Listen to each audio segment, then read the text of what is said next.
पवन सिंह गले की हड्डी बन चुके हैं। उपेंद्र कुशवाहा का तो कोई नाम नहीं लेना चाहता है उनको रोकने के लिए। अब देख लीजिए अक्षरा को भी उतारने पे तुले हुए हैं। उपेंद्र कुशवाहा जी के बारे में कहता है कि मैंने तो उसको देखा ही नहीं आज तक। पवन सिंह की लोकप्रियता के सामने इनकी लोकप्रियता इतनी सी है, इतनी सी, कोई हैसियत नहीं इनके लोकप्रियता के सामने। अगर पवन सिंह नचनिया बजनिया, ये रवि किशन कौन है भाई? ने एक गाना सुना होगा, बेबी बियर पी के छम छम नाचे छम छम। मनोज तिवारी वो मीठा छुरी हैं, ये नचनिया बजनिया नहीं है। मनोज तिवारी नचनिया बजनिया ने बियर पी के बेबी नाचे छम छम, नाचे लू छम छम, यही कोई गाना है उनका। रिंकिया के पापा, हाँ, और कौन एक गाना है कि कब देबू ऐसे कुछ गाना है। ही हौस देनी रिंकिया के पापा। जब नरेंद्र मोदी जी ये करेंगे वो करेंगे तो तुम क्या करोगे भाई? कमर की रीढ़ की हड्डी टूट जाए वो अभी भी सर के आपको दिखेंगी कि जो सांसद वहां से बनते हैं वो क्या करते हैं। वो ये सदन में बात ही नहीं उठाते, उनको तो एसी में सोने से मतलब है। उन्होंने काराकाट को क्यों चुना? काराकाट को इसलिए चुना कि काराकाट में जितने भी सांसद हुए किन्हीं ने कोई काम ही नहीं किया। पवन सिंह को मनाने की कोशिश की जा रही है, काफी एनडीए मशक्कत कर रहा है उनको मनाने की। तो ऐसे ऐसे गाने गा करके अपनी पहचान इन लोगों ने बनाई। ये भी तो नचनिया बजनिया है, तभी तो बीजेपी ज्यादातर इन लोगों को पसंद करती है। आप पवन सिंह को देखिए, सुबह से रात, रात से सुबह, सोना नहीं, सही से खाना नहीं, दिन भर गांव गांव, रास्ता नहीं है वहां पे, कैसे कैसे करके चले जाना, रात में संबोधित करना। देखिए, काराकाट लोकसभा क्षेत्र इन दिनों चर्चा का विषय बना हुआ है। चर्चा का विषय इसलिए है क्योंकि एनडीए के उम्मीदवार उपेंद्र कुशवाहा हैं और इंडिया गठबंधन के उम्मीदवार राजा राम सिंह, वहीं निर्दलीय उम्मीदवार अब उतर गए हैं पवन सिंह। इसको लेकर कहीं ना कहीं जो टक्कर है वो देखने को मिल रही है। अब पवन सिंह को गिराने के लिए एनडीए ने तमाम ताकत झोंक दी। तमाम जो बीजेपी के कद्दावर नेता हैं वो वहाँ उतार दिए और भोजपुरी के तमाम जो एक्टर हैं उनको भी वहाँ उतारा गया। और लेकिन अब जो है काराकाट में जब बीजेपी ने अपने तमाम लोगों को उतार दिया, उसके बाद भी रुझान जो है वो पवन सिंह के ओर दिख रहा है। अब पवन सिंह को मनाने की कवायद चालू है। इन तमाम मुद्दों पर चर्चा करेंगे। हमारे साथ हमारी ब्रांड एम्बेसडर बबीता मिश्रा हैं। पवन सिंह को मनाने की कोशिश की जा रही है, काफ़ी एनडीए मशक्कत कर रहा है उनको मनाने की। देखिए, मैं बता दूं पवन सिंह के बारे में तो अंदरूनी जानकारी तो मुझे है और कहा जाए कि बहुत कोशिश की गई, बहुत कांटे बिछाए गए कि वो उनको तो पहले तो टिकट नहीं दिया गया। जाहिर सी बात है, अगर टिकट भी दिया गया तो कहाँ से दिया गया? आप भी जानते हैं, आसनसोल से। और फिर नाम खुद ब खुद सूत्रों के हवाले से खबर है कि वापस भी करा लिया। तो खैर ये अंदरूनी बात है, एक चोट थी जो कहीं ना कहीं किसी के माध्यम से मिली। हाँ, और कहा जाता है कि आपने एक गाना सुना होगा, बेबी बियर पी के छम छम नाचे छम छम। मतलब एक मनोज तिवारी वो मीठा छुरी हैं कि जहाँ गिर जाते वहीं उनका चाय में जैसे चीनी घुल जाता है, तो वो मनोज तिवारी हैं।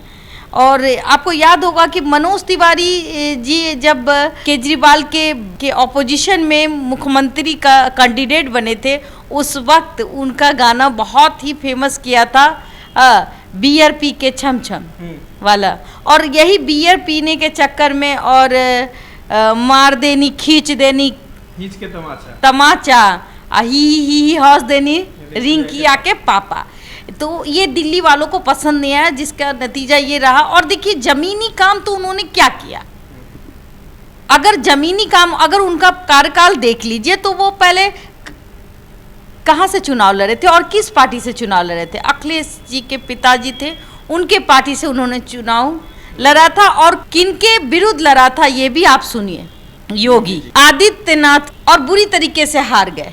उसके बाद इनकी नींद खुल जाती है और बीजेपी में शामिल हो जाते। खैर, सबको सपने देखने का अधिकार है, तो भाई जिस तरीके से आपको सपने देखने का अधिकार है, उसी तरीके से मैं कहूँ कि भाई पवन सिंह को भी अधिकार है।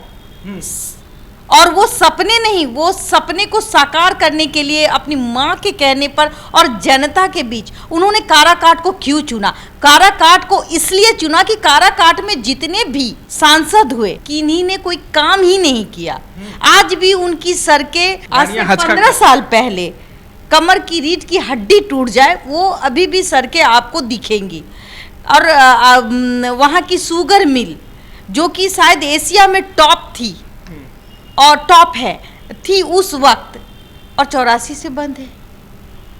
किन्हीं की नजरें नहीं, सब चुनाव में आते हैं और उस मिल के बारे में दो बखान करके चले जाते हैं। हमारे प्रधानमंत्री जी नरेंद्र मोदी जी भी बोलते हैं कि भाई ये मिल खोल देंगे। फिर उनका मैं दोष इसलिए नहीं दूंगी कि जो सांसद वहाँ से बनते हैं वो क्या करते हैं, वो ये सदन में बात ही नहीं उठाते, उनको तो एसी में सोने से मतलब है।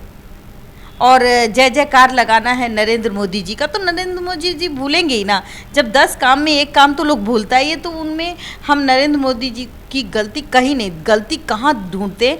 जिनको घर चलाने की जिम्मेवारी दी जाती है और जिनको भी घर चलाने की जिम्मेवारी यानी कि काराकाट में दी गई, जिनको भी सांसद बनाया गया, उन्होंने अपने कर्तव्य का पालन नहीं किया। और इसी का नतीजा देखिए, आज अगर आप पवन सिंह को देखिए, सुबह से रात, रात से सुबह, सोना नहीं, सही से खाना नहीं, दिन भर गांव गांव, रास्ता नहीं है वहाँ पे कैसे कैसे करके चले जाना, रात में संबोधित करना।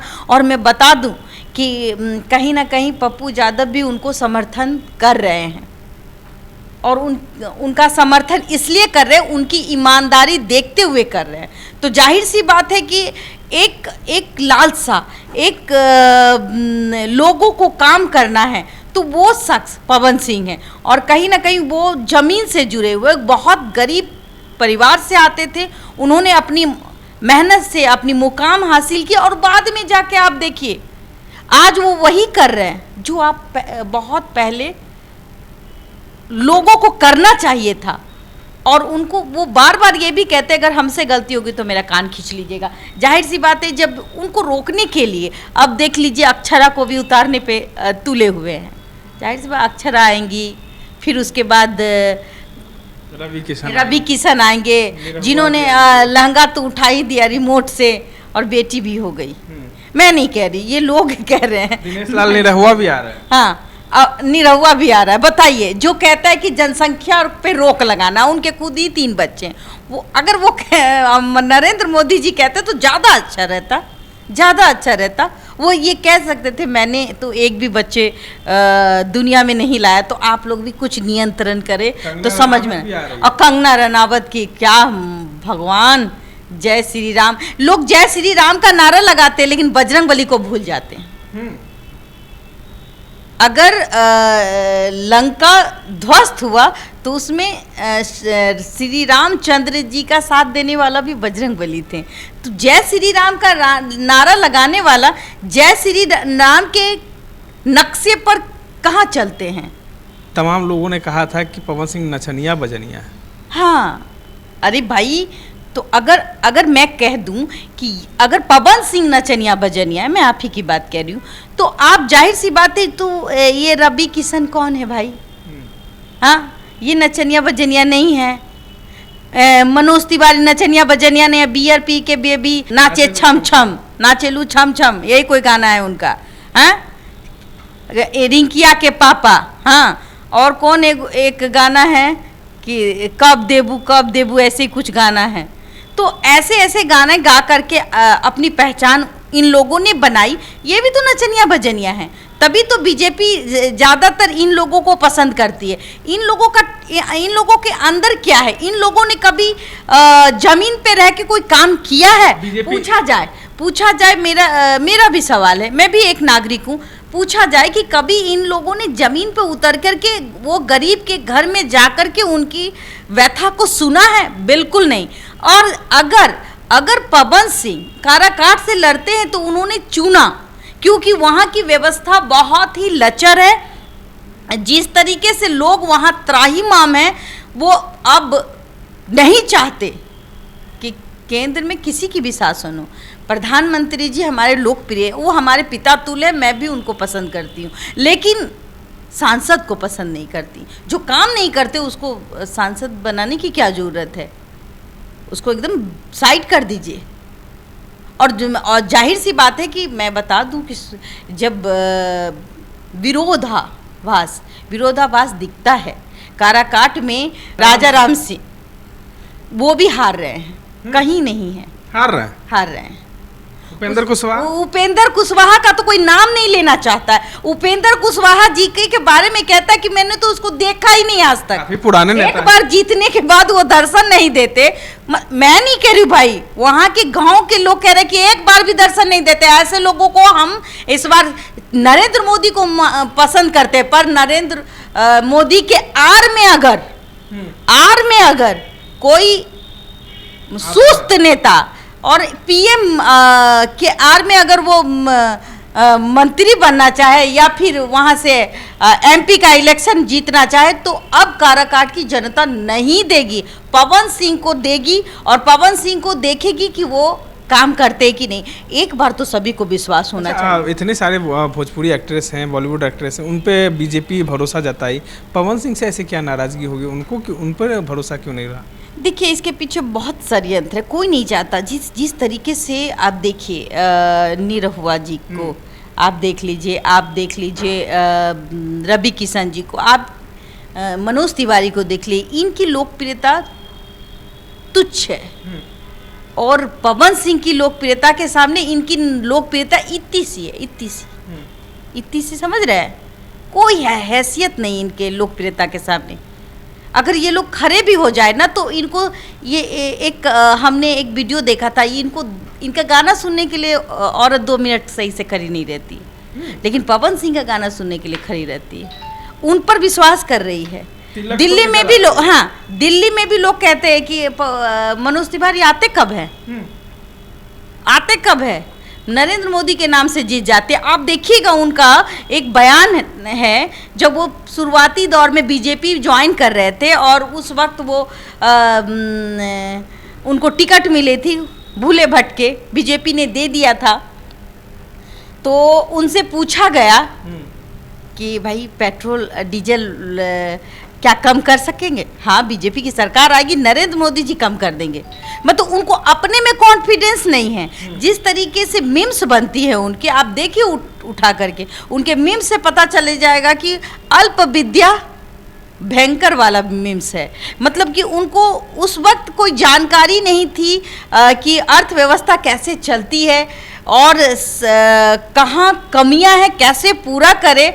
और उसमें कहीं ना कहीं आप जानते हैं कि मीडिया तो भाई पूछने में विश्वास रखती है, तो मीडिया ने पूछा, उनके पास एक ही जवाब था, नरेंद्र मोदी जी ये कर देंगे, नरेंद्र मोदी जी वो कर देंगे। जब नरेंद्र मोदी जी ये करेंगे वो करेंगे, तो तुम क्या करोगे भाई? तुमको किस लिए वोट से चुने लोग? जाहिर सी बात है, लोग उस वक्त मोदी जी को देखना चाहते थे प्रधानमंत्री, तो हम तो अभी भी कहें कि एलाई बलाई भी खड़ा हो जाए तो नरेंद्र मोदी के नाम पे रचा गया पवन सिंह के खिलाफ। बिल्कुल एकदम षड्यंत्र रचा गया, और आज भी षड्यंत्र ही रचा जा रहा है, और कहीं ना कहीं अभी भी बैठाने की ही साजिश चल रही है। लेकिन अब ये पवन सिंह गले की हड्डी बन चुके हैं। हाँ, बीजेपी के लिए, और खास करके बीजेपी के लिए छोड़ दीजिए। बीजेपी आप बार आप सुनिएगा कि वो नरेंद्र मोदी को पसंद करते हैं। सांसद को पसंद करे ना करे, वो उसको उनकी निजी जिंदगी, जो काम नहीं करेगा उसको कोई नहीं पसंद करेगा। नरेंद्र मोदी जी को पसंद करते हैं, जाहिर सी बात है कि उनको आइडियोलॉजी उनको मानते भी हैं। तो आप ये रही बात उपेंद्र कुशवाहा की को तो वहाँ काराकाट की सीट दे दी गई, बीजेपी ने कहा कि ले लो ये सीट, यहाँ से आप जीत जाओ। लेकिन उनको क्या पता था कि यहाँ पवन सिंह खड़े हो जाएंगे, और उनके लिए वो गले की हड्डी बन गई।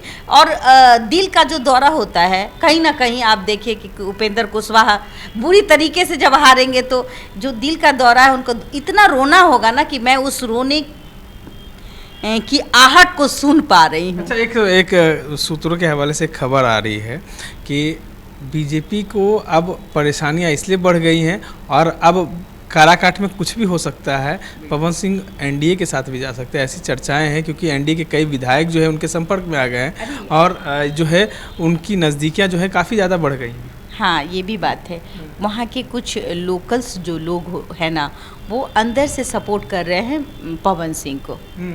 हाँ, बीजेपी के भी लोग है बीजेपी के, लेकिन सपोर्ट कर रहे हैं पवन सिंह को। तो जाहिर सी बात है उपेंद्र कुशवाहा भी समझ रहे हैं, और कहीं ऐसा अब हमें भी लगता है कुछ दिन में पता चल जाएगा। ये 9 तारीख को नॉमिनेशन है, उसके बाद ही पता चल जाएगा। या तो उपेंद्र कुशवाहा बैठ जाएंगे और वहाँ से बीजेपी के उम्मीदवार पवन सिंह हो जाएंगे, बैठ जाएंगे। उनको कहीं और से दे दिया जाएगा, उनको सहला दिया जाएगा, ऐसा भी हो सकता है। चलिए, बड़ा खुलासा कर दी हैं बबीता मिश्रा, और साफ साफ आपको बता भी दी हैं कि हो सके 9 तारीख के बाद कुछ बड़ा खेल हो जाएगा काराकाट में। इस तरह के तमाम अपडेट्स के लिए बने रहें देशवाणी न्यूज़ के साथ।